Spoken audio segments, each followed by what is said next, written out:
আপুনি বাংলাদেশত যোৱাত আপত্তি কি আছে? বাংলাদেশটো ভাৰতৰ বন্ধু ৰাষ্ট্ৰ আছিল ন।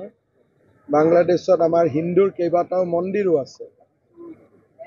ঢাকেশ্বৰী মাৰ দৰে বাংলাদেশত যোৱাত আপত্তি কি আছিলে? বাংলাদেশৰ প্ৰধানমন্ত্ৰীকে ভাৰতে এতিয়া অতিথি কৰি ৰাখি থৈছে। ওদালগুৰিত আজি গৌৰৱ গগৈৰ সভা আছিলে, বহু পলমকৈ আৰম্ভ হৈছে।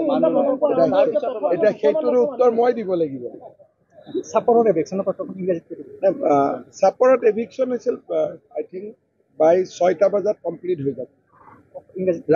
ৰাইজে নিজে আঁতৰি গৈছে, তেনেকুৱা কোনো জোৰ জবস্তি কৰিবলগীয়া হোৱাই নাই। আপুনি বাংলাদেশত যোৱাত আপত্তি কি আছে? বাংলাদেশটো ভাৰতৰ বন্ধু ৰাষ্ট্ৰ আছিল ন। বাংলাদেশত আমাৰ হিন্দুৰ কেইবাটাও মন্দিৰো আছে। ঢাকেশ্বৰী মাৰ দৰে বাংলাদেশত যোৱাত আপত্তি কি আছিলে? বাংলাদেশৰ প্ৰধানমন্ত্ৰীকে ভাৰতে এতিয়া অতিথি কৰি ৰাখি থৈছে।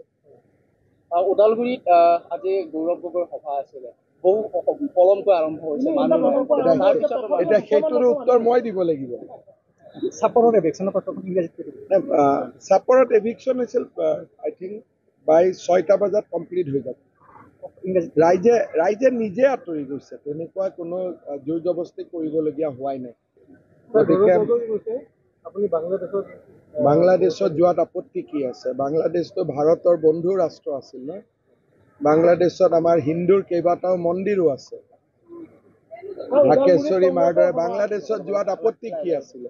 বাংলাদেশৰ প্ৰধানমন্ত্ৰীকে ভাৰতে এতিয়া অতিথি কৰি ৰাখি থৈছে।